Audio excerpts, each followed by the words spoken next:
자, 여러분 안녕하세요. 오늘은 우리가 정비례 공부했죠? 이 정비례를 활용해서 문제를 해결해 보는 공부를 해보도록 하겠습니다. 자, 생각 일기를 보면 1초면 똑딱 하는 이 눈 깜짝할 사이에 8km씩 움직이는 우주선이 있다고 합니다. 자, 얼마나 빠른가 생각해 보세요. 1초에 8km를 간답니다. 자, 이 우주선이 하루 동안 움직인 거리를 알아보는 문제죠. 자, 준비물로 계산기가 필요하다고 나와 있는데 굳이 계산기 없이도 충분히 해결할 수 있을 것 같군요. 자, 활동 1번에 보면 1초에 8km씩 움직인다면 1시간 동안에는 움직인 거리가 얼마일지 알아보라 이 말이죠. 1초에 8km를 간다라는 거죠. 2초면 얼마예요? 얼마를 갈 수 있다는 이야기죠. 2초면 16km를 간다는 이야기네요. 그렇죠. 3초면 그렇죠. 24km를 간다라는 이야기죠. 자, 이렇게 쭉 가는데 1시간을 동안 간다면 얼마냐 물어보는 거죠. 그러면 이 시간을 우리가 초로 바꾸어 줘야지만 우리가 문제를 해결해 볼 수 있겠죠. 그럼 1시간은 얼마입니까? 60분이죠. 60분. 그렇죠? 그런데 이 분은 얼마예요? 이 분은 역시 60초가 되는 거죠. 그래서 1시간을 몇 초입니까로 바꿔주려면 어떻게 계산해야겠어요? 60을 다시 또 60분을 60초로 곱해주면 얼마가 되죠? 3600초가 나오는 것이죠. 그렇죠? 그래서 쭉 갔을 때 3600초일 때 몇 킬로미터를 가느냐라는 이야기죠. 그러면 봐보세요. 2배, 3배 됐을 때 2배, 3배가 됐을 때 여기도 2배, 3배가 되죠. 여기가 된다는 것은 3600배가 되었다는 이야기죠. 그러면 여기도 역시 8 곱하기 3600을 해줘야 된다는 이야기네요. 8 곱하기 3600을 계산해주면 몇 킬로미터가 나온다라고 여러분이 계산을 해볼 수 있겠죠. 직접 여러분이 일시정지 버튼을 누르고 계산을 한번 해보도록 합니다.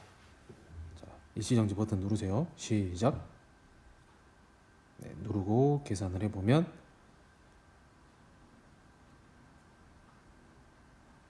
그렇죠. 얼마 나왔습니까? 이렇게 나왔습니까? 28,800km를 간다라는 걸 알 수가 있겠죠. 자, 그렇다면 움직인 시간을 x, 움직인 거리를 y라고 했을 때 x, y 그래서 1시간, 2시간, 3시간, 4시간이 되는 거죠. 1시간일 때는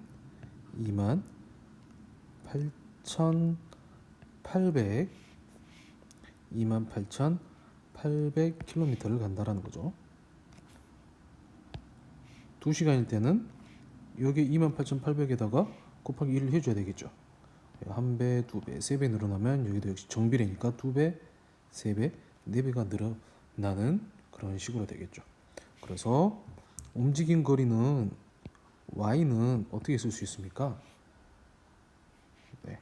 28,800km 곱하기 x다라고 우리가 써볼 수 있죠. 그렇죠? 자, 그러면 마지막 문제 봐보세요. 하루 동안 자, 1일 동안 자, 1일은 몇 시간입니까? 24시간이죠. 24시간 동안 움직인 거리가 얼마냐라는 이야기죠. 어떻게 계산할 수 있어요? 그렇죠. x 대신에 24를 여기다 넣어보는 거죠. 여기가 24가 된다라는 이야기예요. 그래서 28,800 곱하기 24를 해보면 움직인 거리를 구할 수 있겠다라는 거죠.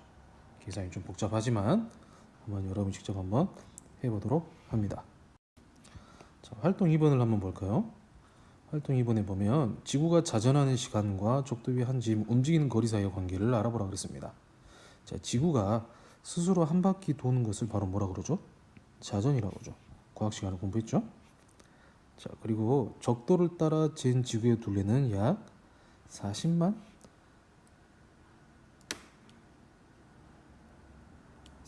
킬로미터라는 이야기죠. 자, 그러면 지구는 스스로 한 바퀴 도는데 24시간이 걸리죠. 자, 적도 위에 한 지점이 1시간 동안 움직인 거리는 몇 킬로미터입니까? 어떻게 계산해야 되겠어요? 이 한 지점이 적도 위에 이 한 지점이 1시간 동안 약 요 정도 움직였다라는 것을 구하려면 어떻게 해야 되죠? 24시간 동안 한 바퀴 돌아요. 그럼 1시간 동안에는 얼마를 도냐? 어떻게 구해야겠습니까? 그렇죠. 지구 둘레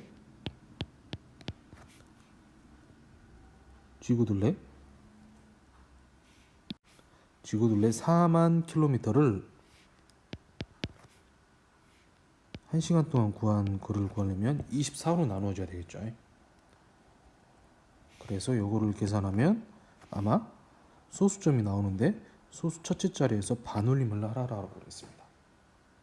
반올림.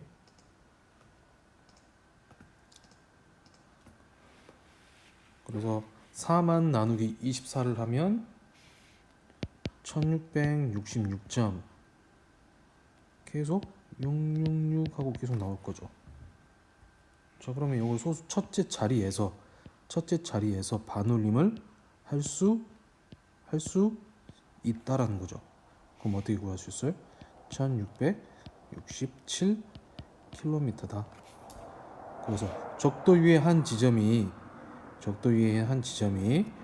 1시간 동안 약 1667km가 이동을 한다라는 이야기죠.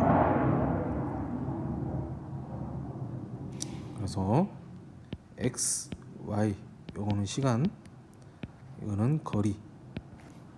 그래서 1시간에 1667km를 간다는 이야기예요. 2시간이면 곱하기 1 했으니까 여기도 곱하기 2. 그렇죠?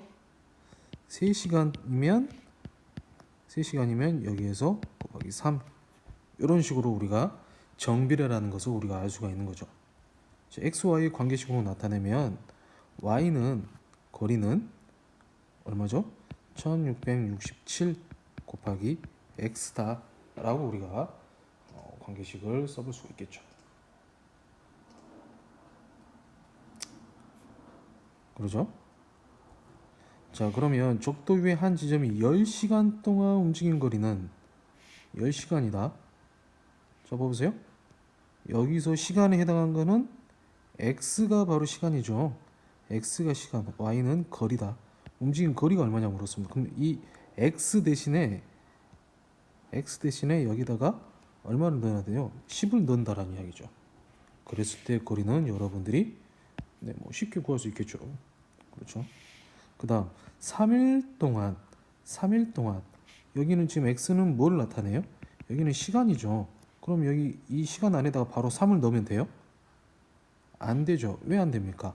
여기는 시간을 의미하기 때문에 여기는 1입니다. 그래서 이 1 날수를 시간으로 고쳐줘야 된다는 이야기죠. 자, 1일은 아까 얼마였어요? 24시간이었어요. 그러면 3일은 24에다가 3을 곱해줘야 되겠죠. 얼마입니까? 72시간이 되네요. 그럼 이 72시간을 이 x에 넣어주면 바로 움직인 거리가 나오게 된다는 거죠. 자, 이렇게 지금까지 우리가 정비례를 이용을 해서 문제를 해결해보는 공부를 해봤습니다. 자, 정비례는 바로 그렇죠? x가 1배, 2배, 3배, 4배 이렇게 변하면 y도 2배, 3배, 4배 같이 변하는 것을 바로 정비례라고 한다 그랬죠. 자, 그래서 우리가 이 정비례를 알면 이처럼 관계식을 대응 관계를 식으로 표현해 볼 수가 있습니다. 식으로 표현해 볼 수 있죠. 그래서 y는 1667 곱하기 x다, 이런 식으로 표현해 볼 수 있는 거죠. 자, 그러면 x, y 말고 나머지 1667 이런 수를 우리는 뭐라고 공부했죠? 주에 애주 뭐라고 했는지 기억납니까? 꼭 기억해 두라 그랬죠. 그렇죠. 바로 비례 상수라고 우리가 기억을 하고 있기로 약속을 했습니다. 자, 오늘은 이렇게 정비례를 이용해서 문제를 해결을 해봤고요. 마무리 문제는 선생님과 하지 않았지만 여러분이 아마 충분히 해볼 수 있을 것 같습니다. 자, 마무리 문제 해결해서 내일 학교에서 만나도록 합시다. 고생했습니다. 내일 봅시다. 안녕.